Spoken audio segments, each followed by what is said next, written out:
Nerdtopia, yo, and we got a fucking podcast. Cruising in the speeder, bullseye, and flipping womp-rats. Comics, video games, movies, real-life superheroes is what you can expect if you're wired tuned in weirdo. So we welcome all the newbies and the groupies, flashing boobies in the movies without cooties. In the show, it's got you drooling with this comedy, no fooling. Now presenting you your host is Steven Doolin. Word, NerdtopiaCast.com, Facebook.com/NerdtopiaCast, also YouTube and podcast 38 seconds. What's up, Nerdtopia? This is Doolin Dalton. I used to be Steve Wareham. I'm the artist formerly known as Steve Wareham. Oh, are you like Pity now, or No. P Daddy, or whatever the fuck he calls himself this week? I think I'm just gonna go Swag. with Swag. No, it's Swag. No. No. I think I'm gonna go with a Swearum? with a Swearum. symbol. Oh, okay. Or just a symbol. Well, how am I gonna pronounce that? You could sign it. Okay. Or it's gonna be difficult when I call you on the phone. But sign language, the how it's said in sign language actually involves like full body posing. Okay. Which is gonna make it difficult if I ever speak at a paraplegic conference. All right, how am I? So if I'm to understand correctly, I don't speak your name anymore. Yeah. It's going to make the show very awkward because we're an audio show. Well, for a while I thought of changing my name to Hey and Hey you in the arm. It's like Hey, that would be a good name. But what's your name? Hey. Yeah, Hey. No, I'm just asking what your name is. Hey. Lawsuit. We do a whole Who's on First sketch from that. Right? Who's on First? Ow. Yeah. And my name will be Kick Me in the Balls. I like that name for you. Or kick Hay in the balls. Yeah, there you go. And you know, another personal note, man, I'll just go ahead and say Logan Hilliard's theme song for us never gets old, man. No, it works. It does the job because probably because we're creatures of vanity. We're egomaniacs. Well, but you know, we do the show at different times, and now especially we're trying not to do so much on Skype. Like we're doing it opposite. Like it is right now. What is it? 11:30 in the morning? Yeah. Monday, almost noon on Monday. It was like noon on Monday morning, and we usually record like on a Sunday night, Monday night, but we're bundling some shows so we can, stay off of Skype. So we're doing a lot of things outside of the realm of our normal time frames. Yes. And go ahead. I'm a creature of night. Like I'm a night performer. Mm-hmm. When I'm ready to go, usually like I hit my peak about 7:30, 8 o'clock. And that's when I can kind of riff. So, we kind of drag ourselves in here, and that does the job of getting me from point A to point B, where I actually feel like I want to fucking say something. Mm-hmm. Whereas in all reality, like I'm dragging my feet until like 1 o'clock in the afternoon anyway. So yes, yeah. So so we've got this week we have a live show. Next week is a live show. The week after that, we may have to revert back to Skype for maybe 1 week or something like that, and then after that, then we'll try to be do shows in the same room pretty consistently. Here's hoping, anyways. Yeah. So, because the sound quality for Skype is shit. If we can help it, we won't do it anymore. So, let's go ahead and get the show started, shall we, Steve? Yes, we shall. All right, man. Today, as we said earlier, is Monday, July 16th. 16th. I'm a day ahead of myself. Monday, July 16th. ComiCon ended yesterday, and so the annual ComiCon event ended. A little bit of news from ComiCon. I'm not going to sit here and report on ComiCon too terribly much because that information's out there for anybody. We're not breaking any news here, but it's just stuff we like to talk about. Steve, as I'm sure as you know, Marvel kind of released some teaser posters at Comic-Con for the next movies in the Phase 2 of the Avengers franchise. This thing has just gotten to huge proportions, man. I think they're saying as of right now it's, and this is currently, it's the third highest grossing movie of all time. The only two movies that are ahead of it are James Cameron's Titanic and James Cameron's Avatar. So he's got the crown. But, I mean, those are movies that ran for a long time. Avengers has been out for, 2 months now? Something like that, yeah. 2 months, I think. 2 months. I mean, it broke the $1 billion mark worldwide within something like just a little over 2 weeks of it being out. And that's in the U.S. alone. Yeah. I think... I don't know. I looked at some of the stuff that's coming out in Comic-Con, the Marvel titles, And I'm a little worried, man. I think they're kind of getting out there. I don't know. It's that's in the realm of gold, though, man. You can't. I don't think you can mess it up. Well, I mean, they're doing a Christmas movie, which has me a little worried. Marvel's doing a Christmas movie? Yeah. I haven't heard this. Captain America 2: Winter Soldier. That's not a Christmas movie. Yeah, it's like got fucking Santa in it. Stop fucking trolling me. Yeah, no. Captain America goes to the North Pole, and then Red Skull takes over Santa Claus, and Rudolph turns out to be a German spy. All right, his name is Rudolph. All right, Steve, go ahead and make your troll check. Make your troll check. 6. Fail. No, troll fail. No. That's the highest you can roll in a D6. Yeah, your troll fail. You needed to roll low. All right. Yeah, troll fail. Well, I am concerned about Ant-Man. Obviously, this is a transgender movie, and I don't think people are ready for it yet. Stop trolling, Steve. It would be called Uncle Man. You're not getting anywhere. All right, whatever. You're not getting me, buddy. Winter Soldier, as you know, is Hi, what the hell was that? Oh, okay. Something got knocked over. Sorry about that, guys. Wind chimes. Yeah. That was the ghost of Jack Kirby coming back, like, oh, don't troll my movies. No, but seriously, like, I don't know. Some of these, like, I know the connotations for all that kind of stuff. It just, like, you know, if you're kind of a newbie into the franchise, like, you know, I guess when you put the Marvel stamp on it now, like, people are gonna want to see it no matter what. This one's like Captain America 2: Winter Soldier, so all the Captain American people. But like, well, that's Winter Soldier is Bucky. Yeah. In case you don't know, okay, so you don't know anything about comics. You don't know anything about comics. Okay, you hear we'll say Captain America 2: Winter Soldier. Yes. What comes to mind? You think winter. I've got no idea. You know, I'll probably just Google it. You think Chevy Chase is going to be in it? No. You think that there's going to be a Red Ryder BB gun? You think that there's going to be trees? Just because and Hanukkah. Christmas is not the only thing associated with winter, Steve. Winter is coming. They also put out a teaser trailer for Guardians of the Galaxy. Right. Iron Man 3, and did you see the setup they had at ComiCon for Iron Man? They had like all of Iron Man's suits kind of laid out there, and they actually unveiled the new suit. Well, they had to call me to get permission to use the suit. Yes, so I knew yes, you are Tony Stark. We know, Steve. Yes. And they have they unveiled the new suit that Iron Man is going to be rocking in this movie. Kind of legitimatizing. Is that how you say that? Legitimizing. It's our show. We can make up words. Yeah.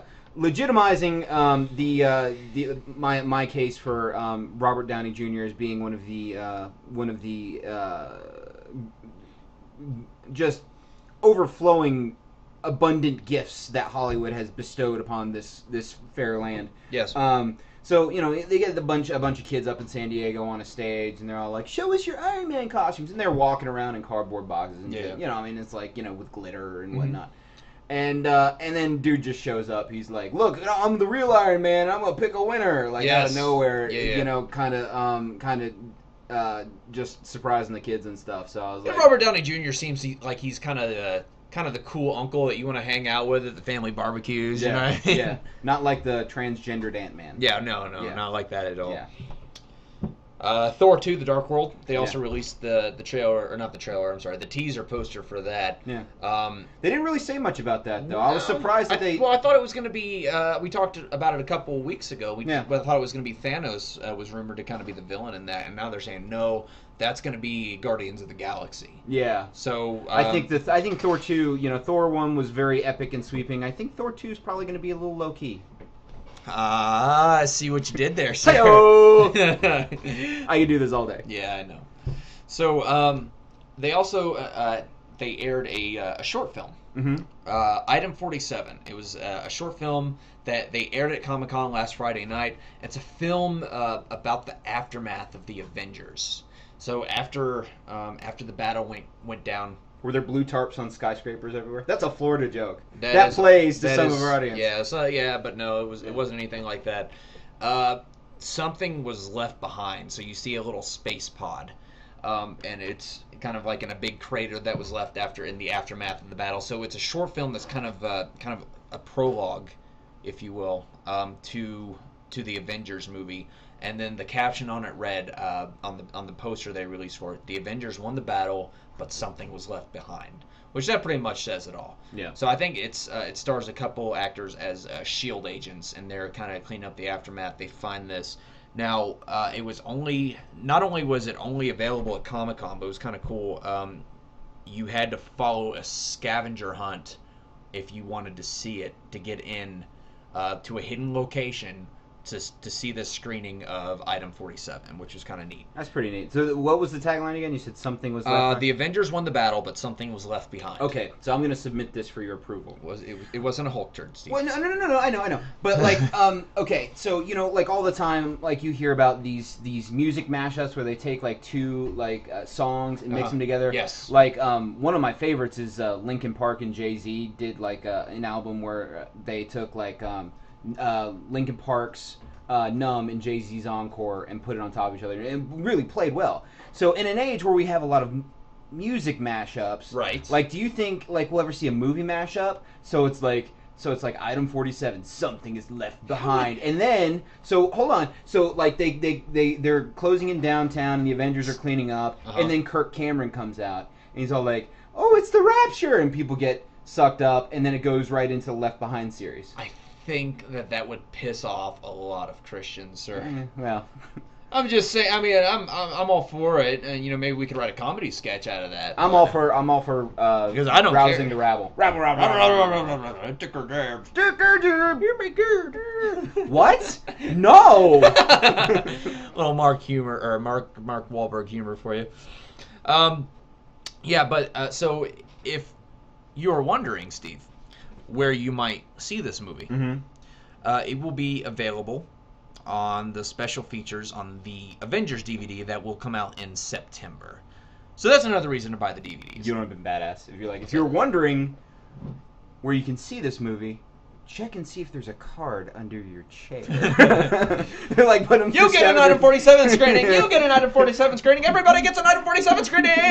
Yeah, it's like if they're gonna send people on scavenger hunts, like they start doing it in real life. Like, you know, they kidnap people and bring them into this office and then hold them, you know, their eyelids open, like in Clockwork Orange. People are going, no, you don't have to. I'll watch it, man. Like, no, you're taking away the art. I'll watch it willingly, dude. Yeah. You don't have to do that. Yeah. Like, I'll pay you to watch the damn thing. I don't know if I'm going to pay anybody to watch it. But it's kind of cool because I think that's, you know, you kind of get to see, like I said, the prologue to the Avengers, and it'll launch into Phase 2 of the Avengers movies. So we'll see, man. We'll see. Looking forward to it. Also released at Comic-Con a shit ton of trailers, as they tend to do. They always kind of unveil their trailers. We're not going to sit here and go into all of them. Because it would just become the trailer clip show. I do have a couple that particularly interested me. One was Oz the Great and Powerful. That looks badass. You yeah. and Justin were talking about it last week, I think. Yeah. And I watch it. It stars James Franco as the Wizard. It's a prequel, and it chronicles his tale of how he comes into Oz. Yeah, he doesn't have any arms.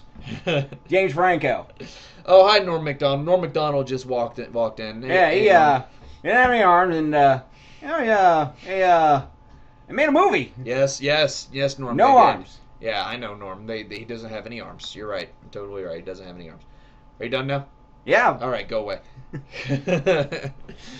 No, but so it stars James Franco. I was gonna play a clip from it, but the whole thing is a very visual medium with some music, and it looks beautiful. Yeah, it looks absolutely beautiful. Yeah. So it's a feast for the eyes with Oz and Mila Kunis and Rachel Weisz. So that's a feast for the eyes right there for you, man. Go YouTube it. Check it out if you haven't seen it already. I'll post it on the NerdtopiaCast Facebook page if you haven't seen it. Beautiful, beautiful trailer. And also, Steve, the one that really got my blood pumping for it was the Walking Dead Season 3 trailer. All right, so yet another disclaimer. I have not seen all the way through Season 2. We got rid of cable a while back, and so most of the watching that I do is like on Hulu and Netflix, and there's been way too much time in between. But my goal is between now and the time that Season 3 airs to be completely caught up on Season 2, which you know we're expecting a child in early October, so that'll give me some time to sit down and caught up. Well, it's a good thing too because the release date I believe is October 14th, so you'll get caught up just in time. Now I'll say this for Season 2. It wasn't a bad season. It was Yeah. it was actually pretty great if you enjoy character building, which is really what they did for a lot of season 2. But as far as like the plot points go, I think you could probably watch a handful of episodes at the beginning of the season, watch maybe like one major episode in the middle of the season, and then just fast forward to like the last 2 episodes at the end of the season to really get caught up on all the plot points to see what happened. However, there was a lot of really well-written scenes in between there that just kind of gives you a feel for these characters and who they are and their plight, and it's really human-driven drama with a lot of social commentary. Beautifully written, but next season, now that they have all of that groundwork laid, we're going to see them amp up the action, man. And you see this in the Season 3 trailer. So we brought in a little clip just to kind of get your blood pumping for Walking Dead Season 3. I'm getting chills already. Walking Dead Season 3, and this is going to really going to amp you up. So enjoy. You're not prisoners here, you're guests. Welcome to Woodbury. Hard to believe you ladies lasted so long out there. I don't trust him.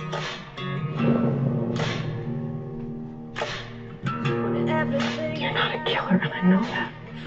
All we do is run. What you have here, you're sitting pretty at the end of the world. How many of you escaped? There were more. I was separated from the rest of them. Do whatever you gotta do to keep this group safe. We're going out there and we're taking back what's ours. I'm not giving up this prison. We took it. It's ours. We spilled blood. Damn it, man. Yeah. Oh, God, that looks so badass. Yeah, that does look good. Yeah, and I have to catch up, but it does really look good. For those of you who are Walking Dead fans, that's our first glimpse of the governor. And in the comic books, he was a major villain. So we've gone through 2 seasons.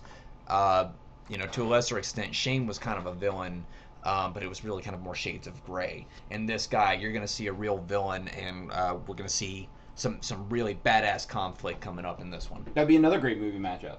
What's that? Walking Dead and 50 Shades of Grey. They could do zombie porn. I think that exists already, Steve. Really? Yeah, Seriously? I just do a Google search for necrophilia porn. I'm right on it. I'm pretty sure that's out there. Don't you dare Google that in front of me, sir. No. Continue going on I the don't show. know. I know. I'm not looking at. He's looking up zombie porn. No, damn it, Steve. No, continue. Dawn of the Dead. No, I'm not looking. Turn the screen away. I don't want to look at that. Hold on. No, continue. Yeah. Okay. Yeah. I'm not. No. Okay. No. No, I'm okay. I'm turning this way. Damn it, Steve! No, They don't look like zombies. I don't want to look at that. Okay, I'm turning over here now. The fuck? The virus. I bet it's an STD. Stop it! This is the virus is spreading. I don't want to watch it. Now, why are you playing that? Well, because it's topical. I don't want to watch zombie porn, Steve. That's actually really good. No! No! Damn it! Oh, wait a minute. That is kind of hot and suspenseful at the same time. No. Dolan, you gotta let the show go. No, I'm not looking at it. I don't want to look at zombie porn, Steve.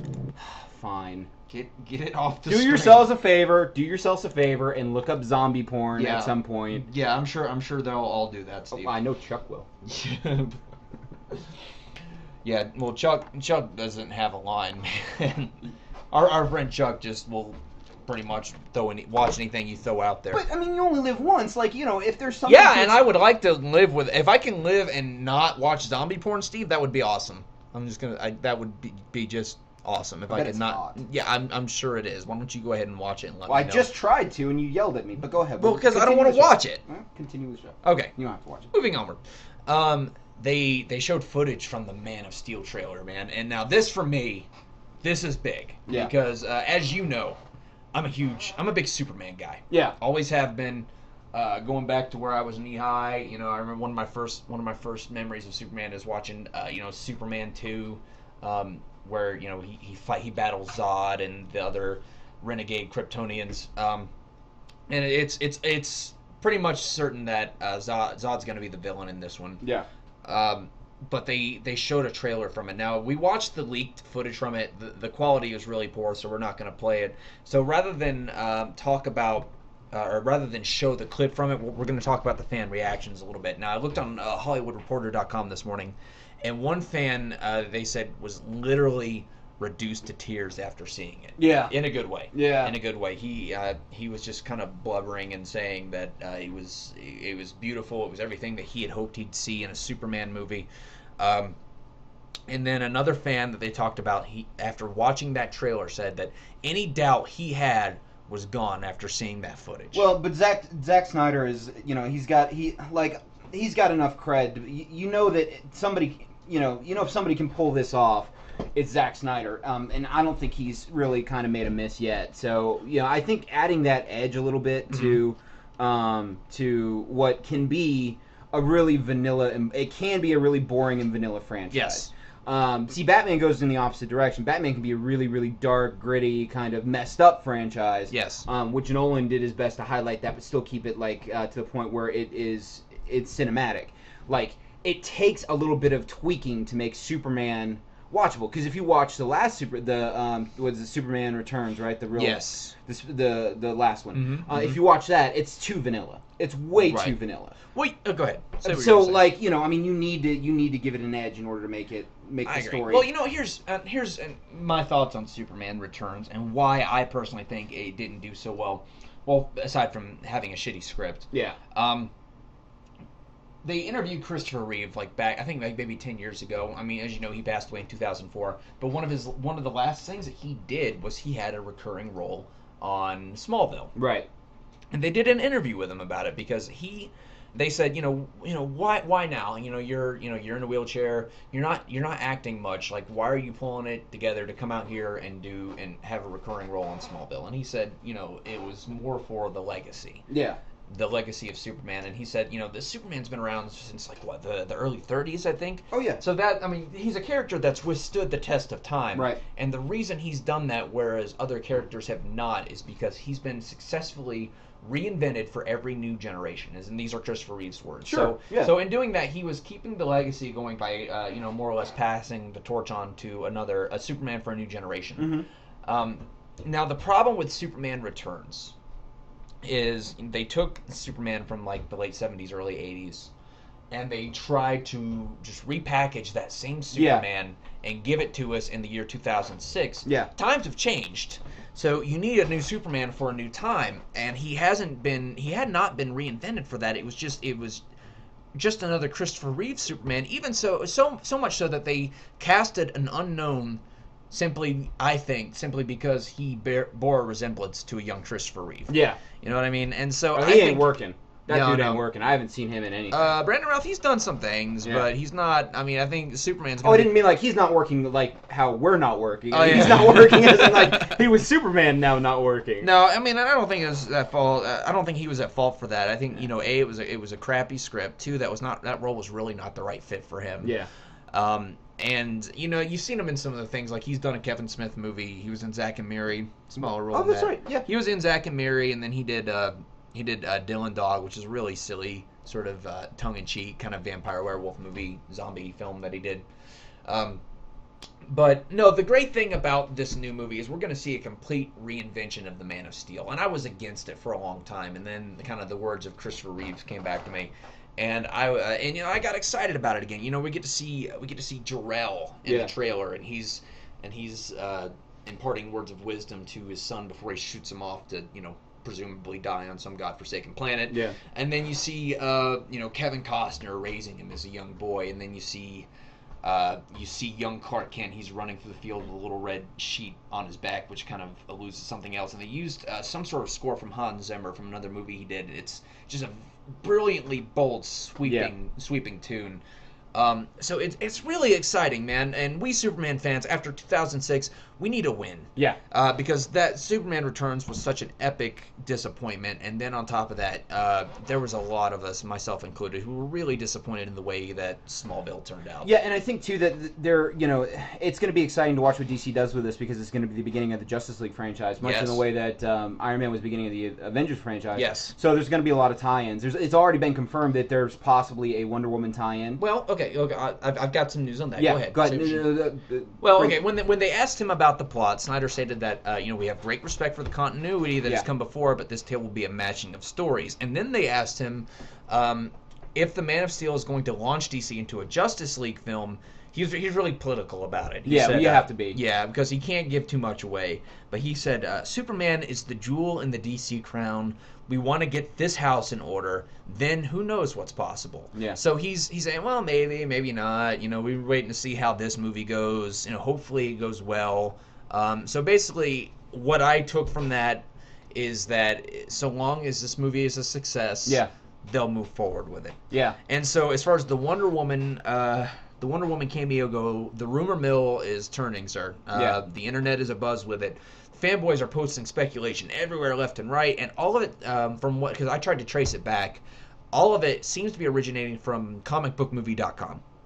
Okay. An article they posted which claims that the WB is going to, quote, drop hints at a shared movie universe with Superman's other DC counterparts.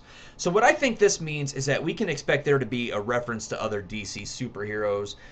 Don't get your hopes up to actually see any of them. That's kind of bullshit, though, because I mean, like, that they can't do it that way. There's got to be the actual times. Like Marvel does that all the time. But you don't see. Well, except for maybe in The Incredible Hulk, you saw Iron Man at the end of it. Yeah. But you don't actually see these guys. But they allude to it. When you're building a universe, and I think that's what we were talking about the other night with the X-Men franchise, seeing Wolverine in there. Although, with the X-Men First Class, seeing Wolverine in there and then having the, kind of having him in there but not really, as a part of it. So it was kind of like a reboot, but not really a reboot. That there's going to happen. And I really think that they're going to have to do something big to say, okay, here's something to look forward to. Mm-hmm. So there is going to be a Wonder Woman. And I know, I shouldn't say this. I work in Atlanta. Yes. And with a wide range of clients, and I happen to know a little bit of, a lot of the movie stuff is moving over to Georgia. Walking Dead's filmed in Georgia. Vampire Diaries, stuff like that, because there's giant tax breaks. Right. And I happen to know another movie that is going to come out of Man of Steel. Okay, They're going to do a Lex Luthor solo pick. Interesting. Yeah, it's actually. Is it gonna be like an origin tale or something? Yeah, it's actually gonna be picked up by Tyler Perry, and it's Oh, fuck you! No. It's called I Can Do Bad All by Myself Too, featuring the Lex Luthor story. Lex Luthor and Medea. Yeah, and Medea. And there's gonna be. I mean, I can't begin to tell you how wacky that's gonna be. Yeah, it's gonna be silly, and it's Steve. Yeah, I came from the mountains. She gonna keep that rich white boy in line, isn't she, Steve?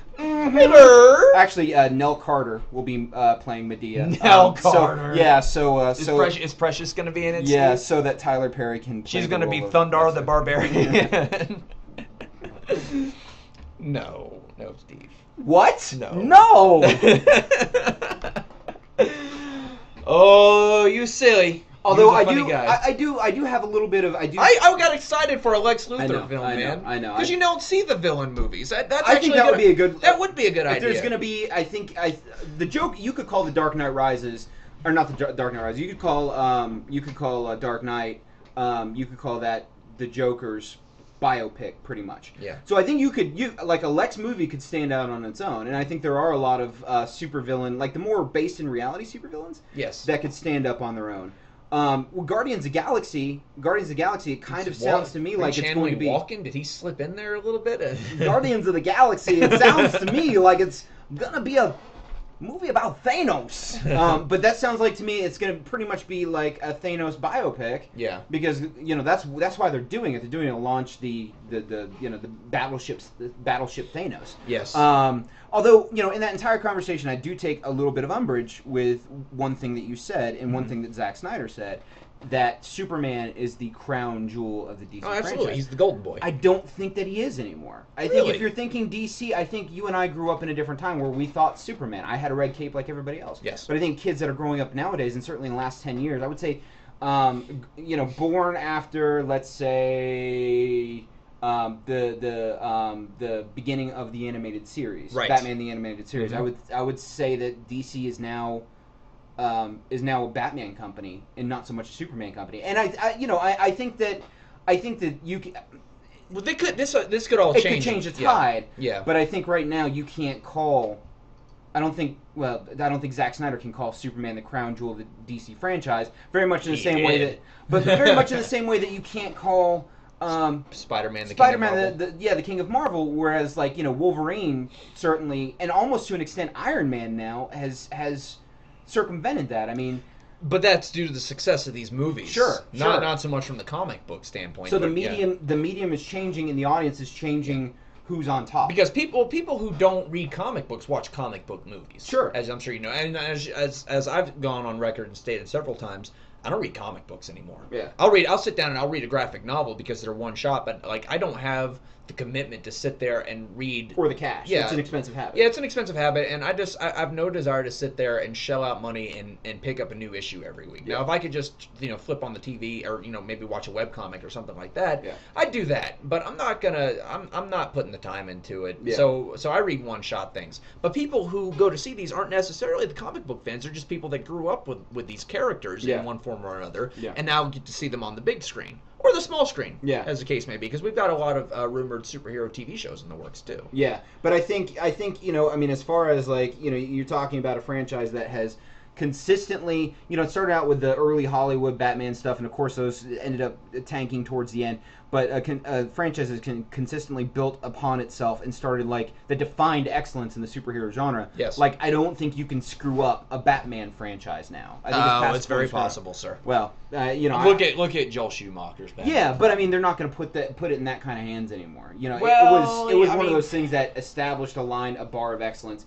You can't you can't take Batman in another direction. I mean, you can kind of reinvent him a little bit, but you can't take him too far away from this bar that's been set. Yes.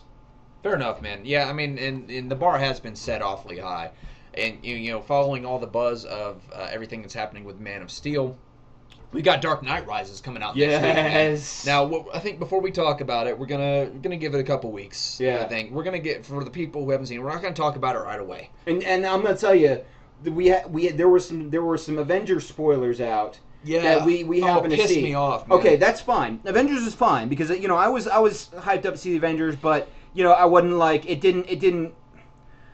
This is different. I've avoided there have been Bat trailers and Bat and photo leaks and things like that. I've purposely avoided. I haven't even watched. There's a big 13-minute preview trailer that's come in. Yes. I haven't even watched that yet. I'm staying away because I want to experience it. They're talking about Oscar for this movie. For a Best Picture Oscar for this movie. So that's pretty incredible for superhero movies don't win Oscars. But they're coming out and saying all right, so Heath Ledger, everybody said, he's going to get nominated for an Oscar. But that was for his piece. He did win it, right? But I also feel not to say that he didn't deserve it, but I think a lot of it with because the Oscars are politics. Yeah, I think a lot of it had to do with honoring him after he had died. But for them to come out initially and say this is going to be up for a Best Picture, Best Picture Oscar nom, superhero movies don't win those, man. Yeah. I mean, so for a superhero movie to even get a nod at the Academy Awards, it's got to be brilliant, sir. I did bring one clip that it's spoiler free. Yes, it is spoiler free. But I want to make sure that it gets shared, and I think this kind of encapsulates what they've done with the franchise and what they're going to do as a whole. And I'd tell you, by the end, it just left me with this really satisfied sensation. I agree. And I'm gonna play it for you guys. Yes. Because I think it's gonna leave you very much feeling the same way. There's a storm coming, Mr. Wayne. Why didn't you just kill me? Your punishment must be more severe. Yes, Mr. Wayne. It does coming back. My mother warned me about getting in cars with strange men. This isn't a car. La la la la la la la la. Oh, Pee Wee Herman. Oh man, wouldn't that be cool? Like if they just gave Pee Wee Herman like a superhero movie, Oh God. and it would just be like I'd you know, watch it. yeah, like but like you never say he's Pee Wee Herman. Like you do a legit superhero movie, but you put Pee Wee in there Yes. and have him do the voice and do you know that kind of stuff. I think that would be great. That would be fun to watch. I agree, man. I absolutely agree. I would totally watch it. Yeah. So on that note, that was on the Jimmy Fallon show. So the internet's or the late night talk show are kind of a buzz with the Dark Knight thing going on right now. Now I didn't read. I mean, I didn't read the article, but somebody had posted it somewhere, and I kind of read it. Letterman pissed off the fanboys this week, man. Okay, and you did. I did not read. I know. I don't want to read the article. I didn't click on it. I didn't read it. Letterman pissed off the fanboys, and he apparently he had Anne Hathaway on the show. Yeah, and he spoiled the ending, is what I'm being told. Yeah, it's legit. I don't know. Okay. I don't know how legit it is. Yeah. But a lot of people are saying that because he's a Letterman, he probably went to a screening of it. Yeah. He saw it and spoiled it when he had Anne Hathaway on the show, and people are none too happy. Yeah, we're not going to post links to it. Like I don't even like because to me, like if I see a link, I had to fight not to click it. Yeah, so we're not going to post links. You can go Google or YouTube Letterman spoils Dark Knight Rises ending and look at that. But that is like that to me, honestly, like I'm a Letterman guy. Yes. Like as far as late night TV, I've always been a Letterman guy, and there was what hooked me on Letterman is he did a segment when I was a kid. When I used to watch, I mean, I'm a child of late night TV. I've always been an insomniac, and so that was kind of where I developed comedy. There was a segment which Dave went out and got a summer job. Okay. And he became a drive-through attendant at the Taco Bell. Oh God! So if you want to watch some classic, good like Letterman at his best, go YouTube that Letterman at the Taco Bell. It is worth your while, and that's Letterman at his best. But, I'll check it out. Yeah, man. It sounds funny. But to me, like that would single-handedly disenfranchise me to the point where I wouldn't watch him anymore. So thank God I didn't watch that live. Yeah. I'm not mad at him. We all make mistakes, but if I would have heard it, I would have been pissed. Yeah. Agreed. So, so that's Batman news. Things coming at you from ComiCon, which is now officially over. You and I are not going to ComiCon anytime soon because of the travel involved. It's across the country. Yeah, I don't know, man. It's far, but I think hopefully within the next. I think ComiCon is definitely on my bucket list. Yeah. Because it's not like it's an all-encompassing thing. We were talking about this last night, whereas Dragon Con is almost more sci-fi. Like Comic-Con seems to be more comic booky, and they do a lot more media stuff there. Dragon Con is more your tabletop games, which I enjoy, and then so we did a whole thing on Dungeons & Dragons last night. Yes. So it's more your tabletop games, it's more your like sci-fi stuff. To me, the heaviest piece of my interest lies in the Hollywood stuff and in the comic book stuff. So I would love to be able to go next year, and I don't know how feasible that's going to be. But like one of the things that they do, like you don't really see at Dragon Con, but it's the beginning of the Geek New Year, so they introduce their content. Yes. Now I'm a little bit of a gamer. I have a PS3, and so it's been a while. Like you grow out of games sometimes, and you see stuff that's being introduced, and especially like everything lately, like the licensed stuff has never been real good. Like occasionally you find a good licensed game. But the superhero license stuff hasn't been real good until you got to like Marvel Ultimate Alliance and Marvel vs. Capcom. There's a big fan base for that, and of course coming up Injustice, which is the more I'm seeing of that. Like I saw a new trailer of that coming out of Comic-Con, introduced Cyborg and Nightwing as playable characters. So to me, I mean, I'm not a fighter game guy, but that's certainly going to get a play out of me because I want to experience good. Sure, I mean, I'll check it out definitely. I found what may be the king of licensed games coming out. Now, this is going to be a little long. It's about a 2-minute trailer, but it is worth it. And I think does this trailer feature an unofficial NerdtopiaCast spokesperson? Yeah, I think because he is we have been linked in a manner of speaking as what usually comes up is my alter ego in the comics. We have a little game to introduce for our animated Nerdtopian friend here. So I'm going to go ahead and play that real quick. All right, go ahead.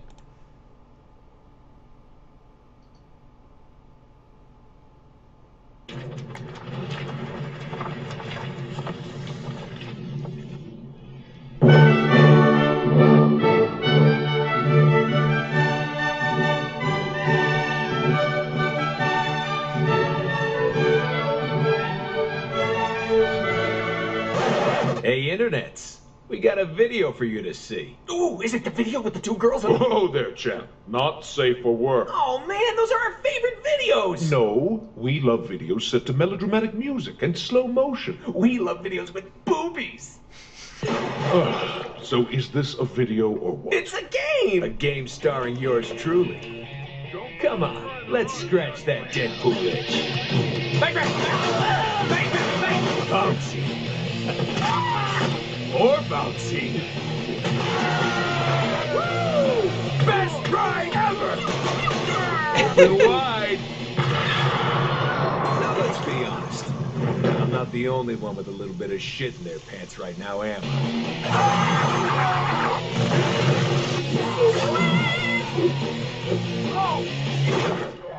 So, that itch satisfied enough for you? Actually, if you could just reach down and... Oh, hey!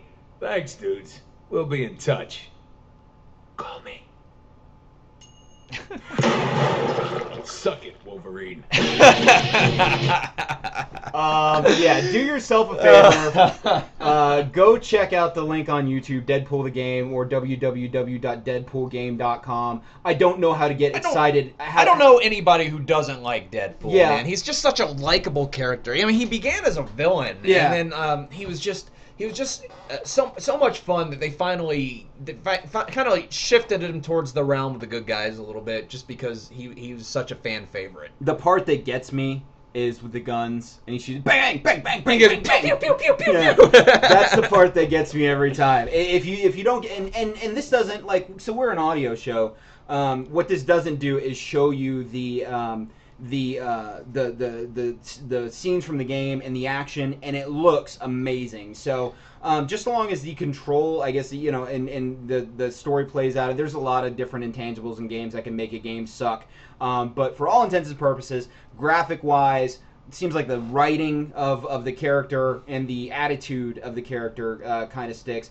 Like, all that stuff looks beautiful, man. That makes me want to... I mean, this may be a game... You know what I like about Deadpool, and he does it in every medium, and I'm sure he'll do it in the video game.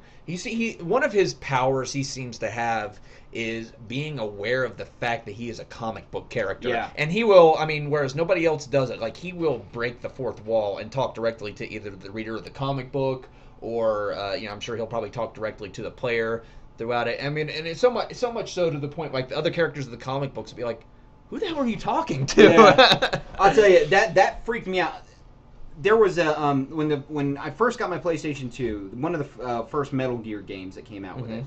I was, of course, at this point I worked for a large, at that time, the largest movie rental chain in the United States. Yes. And I was a manager for that company. And so one of the perks is you got free video game rentals. Right. Now, I was a kid, so I was the night manager. Didn't have any kids or anything like that, and we closed like at midnight. Yes. So this was, I was kind of in a weird spot where none of my friends were around me. They had all gone off to school or whatever, and I was at home. So I would get home sometimes at 3 or 4 in the morning, and I would play games until I fell asleep, and then I'd wake up at 4 and go start my shift. Yes. So I played, it was Metal Gear, I don't remember, it's been so long, that came out for the PlayStation 2.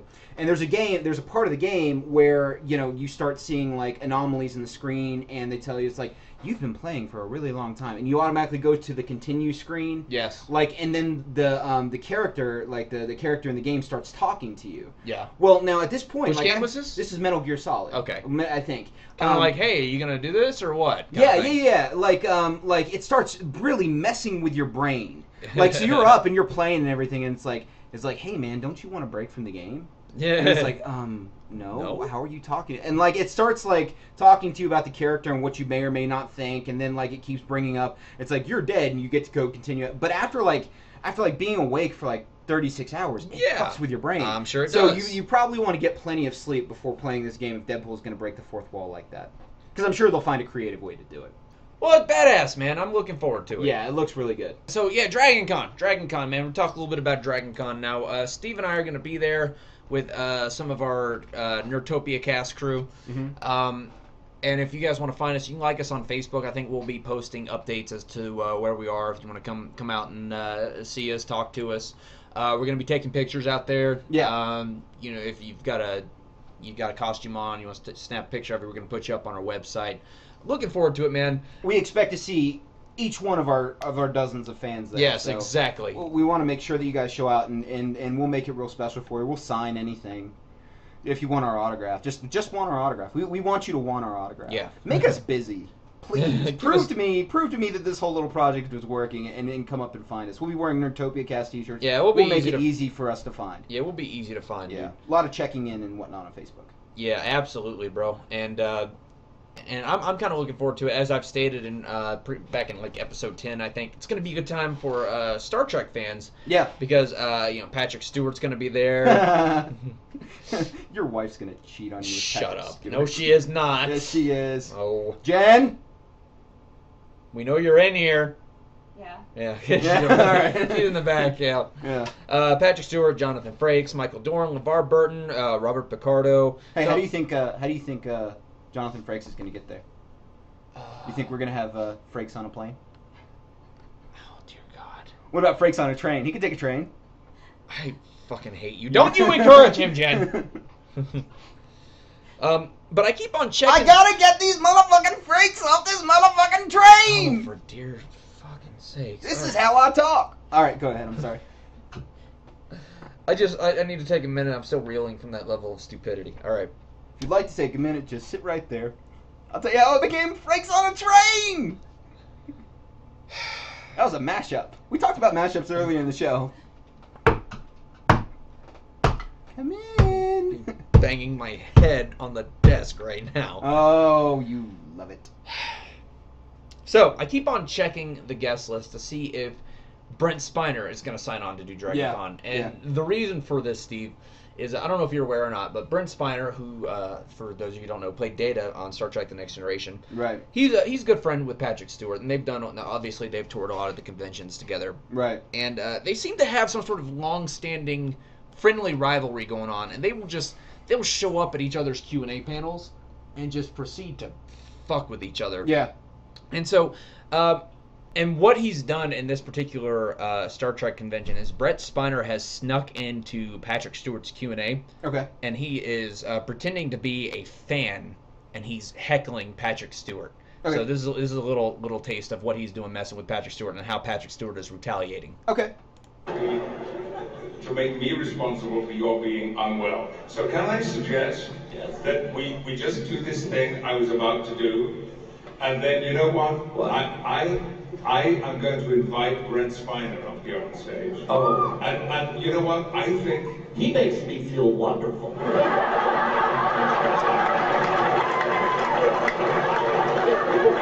Well, why don't you stay right there, and when he comes up on stage, we will let you have the first question.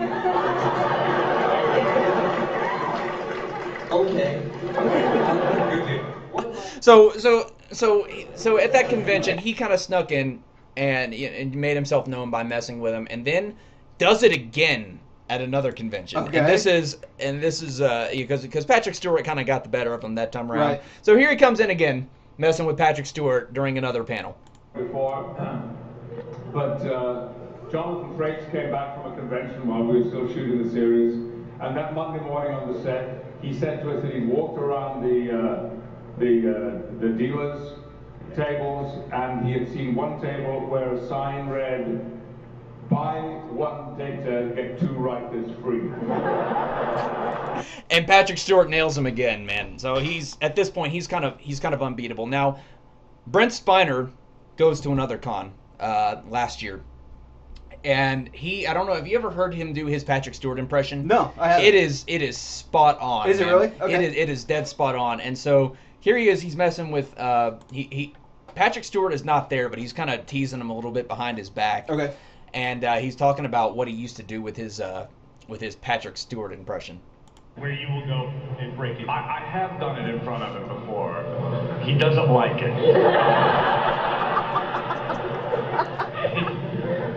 I actually phoned his wife once.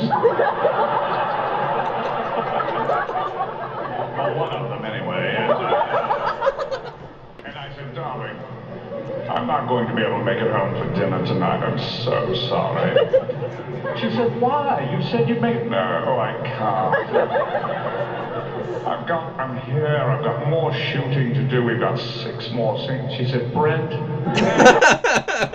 That's good. Isn't he spot on, man? That's pretty sharp. Sharp. Yeah, so Patrick Stewart catches wind of this. That gives me so many ideas, by the way. Yeah. I'm gonna perfect my Doolin impersonation. Oh dear God. I fucking hate you. Yeah. No, go on. Let's continue talking. And so here's the epic conclusion. There's been a lot of back and forth between now and then, but here's another particularly funny moment where Brent Spiner again is again at a Q&A panel for another comic book convention, and Patrick is heckling Brent in this one. Okay. All right, so a little back and forth. Mr. Spiner, yes, Mr. Spiner, I have a question. Mr. Spiner, what is it true what I have heard that on the set, the other guys in Star Trek used to call you Spiner the Whiner? So man, I keep on going back to these and looking at the guest panel saying, oh God, please let Brent Spiner be added to the guest panel. Please, oh God, oh please, oh please, oh please. These guys, I'm sure, like, travel as a pack. I mean, you would well, you've got a handful of them already. Yeah, you know? you would have to think that they probably travel as a pack to go to these conventions. And they probably get more, you would think, from if they all go at the same time and stuff like that. You would think that they probably go, like, if you can get, especially at one the size of Dragon Con, because I'm sure, especially for their audience, that's probably one of the biggest ones they have. So, yes. So yeah, man, it looks, that would be interesting enough for me to see. I'm not a huge Star Wars guy, but the Star Wars I've watched is Next Generation. So Star Trek. So whatever, Star something. Oh, stop. Steve. Listen, it's early. Steve. It's barely 1 p.m. Oh, Steve. Can we talk about comic books? No, we've talked about comic books. Let's talk about, all right, I need your talk about something I know. Yeah, I need you to give me your nerd card now. No. Let's talk. I'm just gonna hold on to it. Let's just talk about, like, that's not, like, I've explained before. Like, sci-fi isn't my thing. I'm more of a comic book guy. Yeah. I know a ton about comic books. I've been raised on comic books. Yes. I've been reading X-Men since a small child. And so, sometimes I'm gonna make mistakes. Well, make mistakes. I just made a mistake. I'm sorry, Star Wars, Star Trek people. I'm more of a Star Wars guy anyway, so it's probably why. You have made mistakes in the realm of comic books, Steve. No, I haven't. Everything I've said is pretty much factual. What's the name of the villain in X-Men? It's Magneto. We've had this confirmed. Okay, yeah, by your Uncle Stan. My Uncle Stan Lee. I'm sorry, your Uncle Stan Lee. Sorry, Stan Lee. We can't forget that distinction. Yes. Well, sir, I too have an uncle. Well, I'm proud of you. That's great. I'm happy that your parents have siblings. Yes. It's actually my great uncle. He's a bit older. He's my great uncle, and he is something of an authority on Magneto, the Master of Magnetism. You mean Magneto? No, I mean Magneto. No, you mean Master of Magnetism. So you had your Uncle Stanley on the show a couple weeks ago, and I thought, in fairness, I would call in my great uncle Ian, and we would sit down and have a little discussion about Ian what? What's that? Ian what?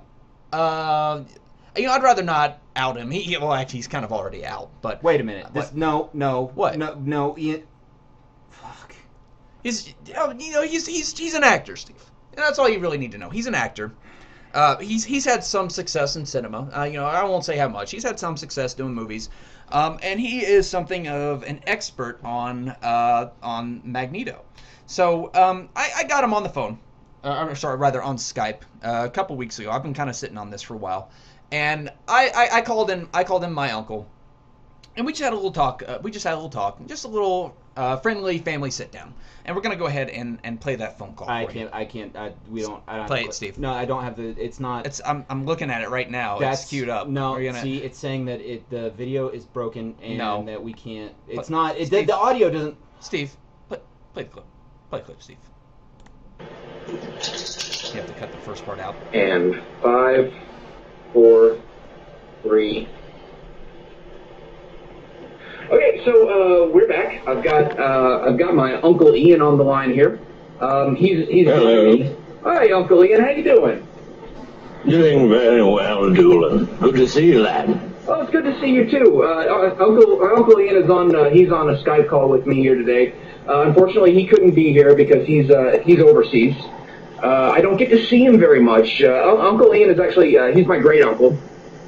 He's my grandmother's younger brother. And correct. Yes. And he is actually he's worked as an actor for quite a few years now. And for those of you who don't know, my Uncle Ian was actually the person who inspired me to become an actor when I was younger. Very proud of you so far, Doolin. Very proud. Thank you, Uncle Ian. I appreciate that. You know, you've always kind of been my inspiration, and I've seen a lot of I've seen a lot of your stage productions. You know, when I was younger, my mom used to take me up there to see Uncle Ian do a lot of his things on stage. I know you're big into Shakespeare. You've done a lot of Shakespearean productions. Definitely toured with the Royal Shakespeare Company, boy. It was wonderful. Yes, my Uncle Ian, he's definitely an English gentleman. I do believe that you studied theater at Cambridge, didn't you, Uncle Ian? I did indeed. The best 5 years of my life I'll never remember. That's we drank is what I'm trying to say. We drank a lot. Now, what was life for you out there touring with that theater company, and how did you find your way into film, Uncle Ian?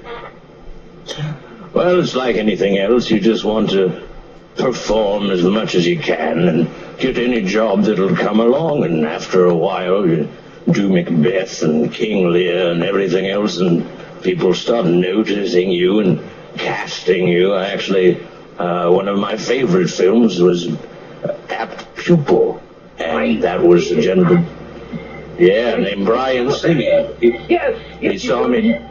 Go ahead. I'm sorry, Uncle Ian. I'm excited. Go ahead. No, you're fine. We have a weird little Skype delay here. But Brian Singer saw me in the King Lear and said, "Oh, you'd make a tremendous Nazi." So I was able to do that for him, and it led to bigger and better things.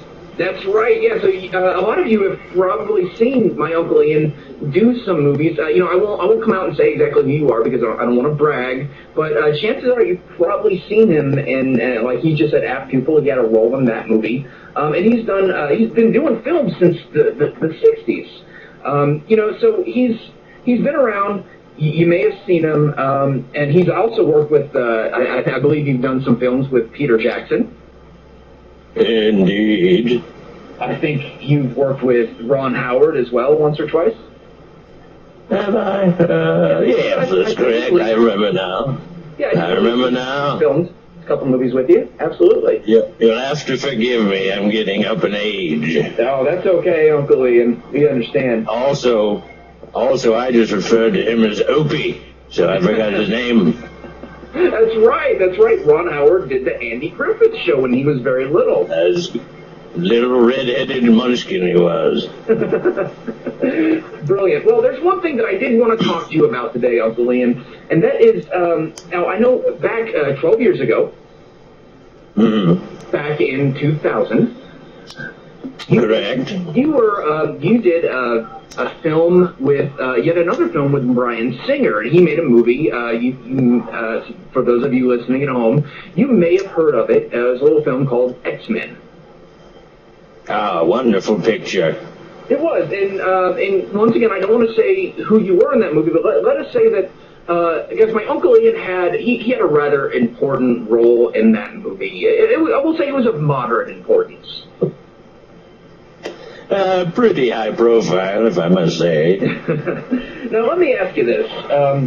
In that movie with the X-Men that you did with Bryan Singer, if you could just refresh my memory one time, what was the name of the villain from that movie?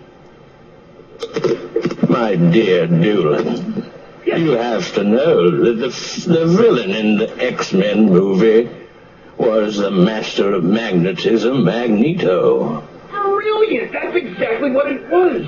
It was Magneto. Thank you, Uncle Ian.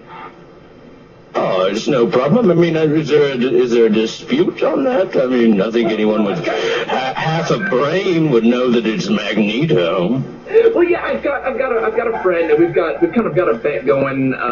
We do a podcast together, and he always says that it's Magneto, and it's silly, and I've shown him all the references, anything that I can find online that it's Magneto, and he refuses to listen to reason. He actually brought in his crazy old uncle that is something of a comic book fanatic, who confirmed this on our podcast. It was a little annoying because he was kind of a loopy old man. It didn't really sound like he knew what he was talking about very much. But you know, like you said, you're up there in years, Uncle Ian, but you're still sharp and you're really on top of it. So I thought that you, having been in the film, would know best. Oh, of course, it's Magneto. I mean, there's nothing else. I think you should get your friend some help. If he's hanging on to these delusions like he is, it's not healthy for him. It's Magneto, Magneto, Magneto, Magneto, Magneto. It absolutely is. Uncle Ian, thank you so much. I know you're really busy. I think you're probably filming right now off in New Zealand, isn't it? Aren't you doing something with Peter Jackson off in New Zealand right now? Yes, I can't really say much about it, but we're running through the weeds with a pretty short little individual, if you know what I'm talking about. I think I do, Uncle Ian. But we won't talk about it too much because I know that you have released a lot of press statements saying that you won't speak of it, and that's fine. But so I'll let you get back to it. I know Peter might be calling you back to set here anytime now. But once again, what was that villain's name? 'Twas the master of magnetism, Magneto. Brilliant. Uncle Ian, thank you so much for your time today. I really appreciate you coming on and talking to us.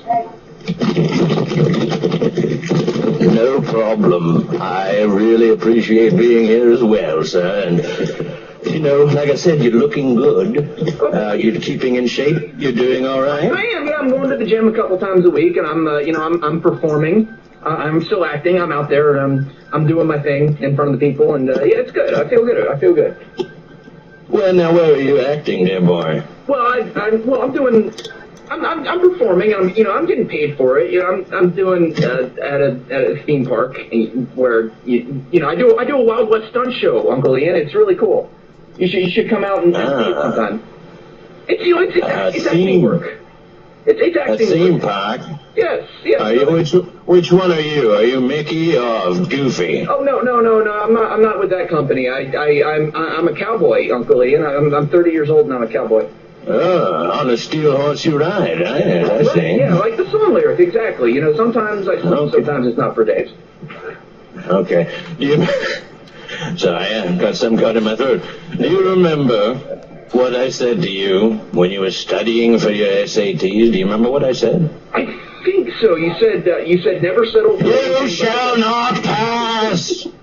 I've got to go. I have to go. Thank you, Uncle Ian. So, just a little phone call with me and my uncle Ian, and it's just good to talk to family. Yeah, that's all it is. So, yeah, so that was my phone call. It was nice. What'd you think of it, Steve? Good? You enjoy it? It was fun times. Of course, this means war.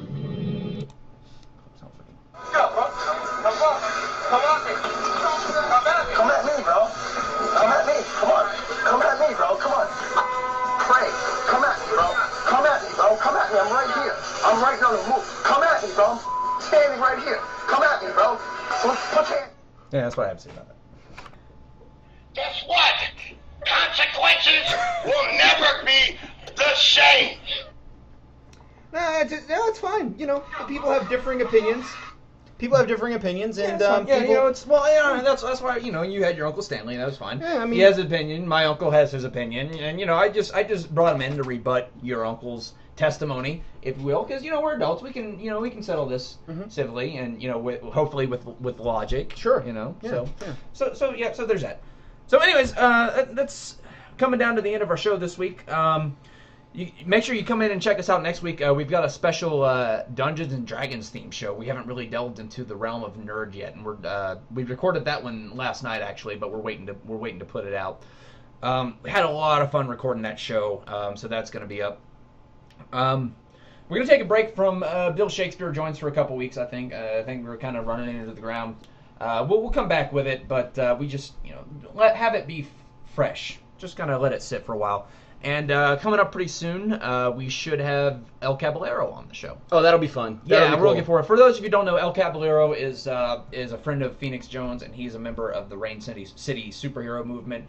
And they're under a lot of fire right now, man. They're getting a lot of hate on the internet from hackers and cyber bullies. Well, and hold on.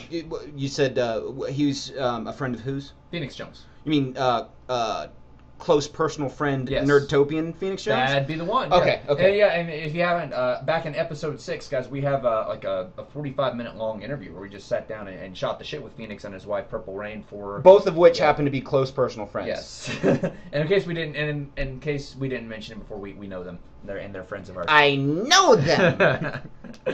But no, he's El Caballero is a pretty cool guy, and we feel like he's almost kind of like a sidekick. To Phoenix Jones, but he's out there putting his life on the line, just like Phoenix is, man. And we want to hear what he has to say too. So we got a couple weeks of content, and when we come back, we're gonna sit down.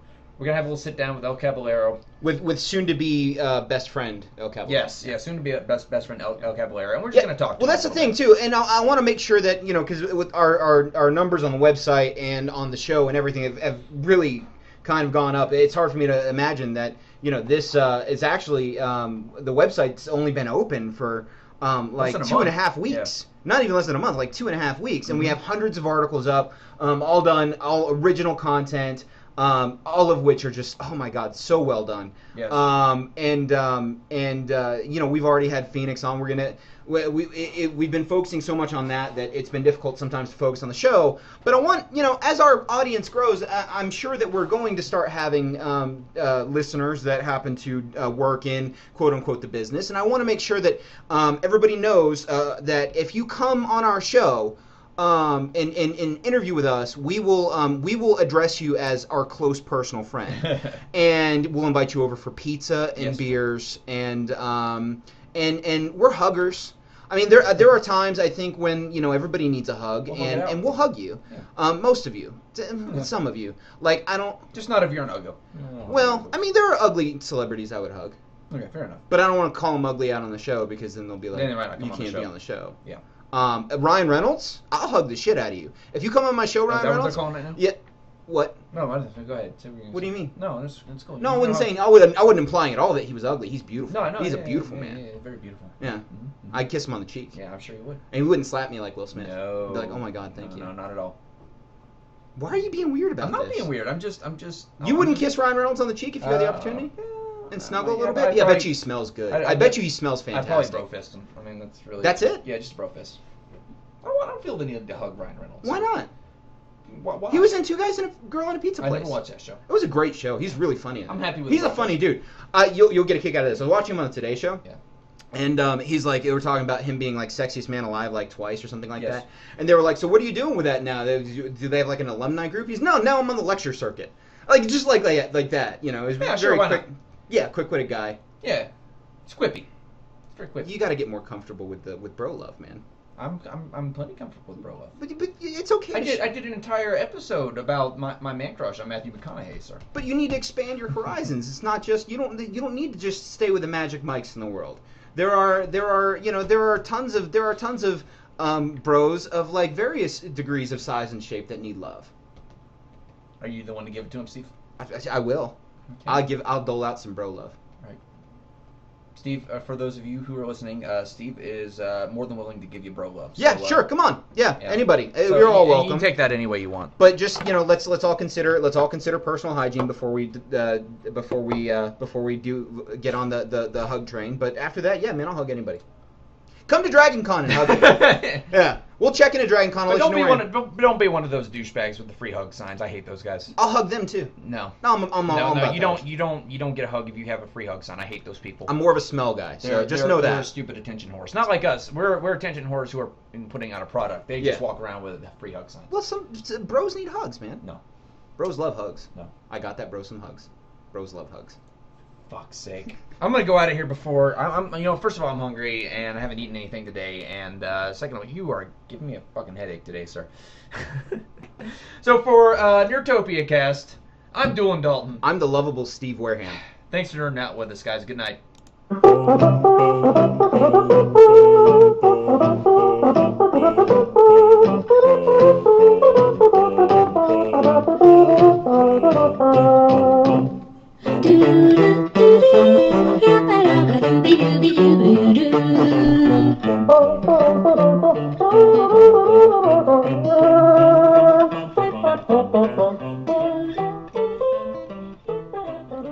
Find more funny stuff like this at www.nerdtopiacast.com. And don't forget to check us out on iTunes and Stitcher.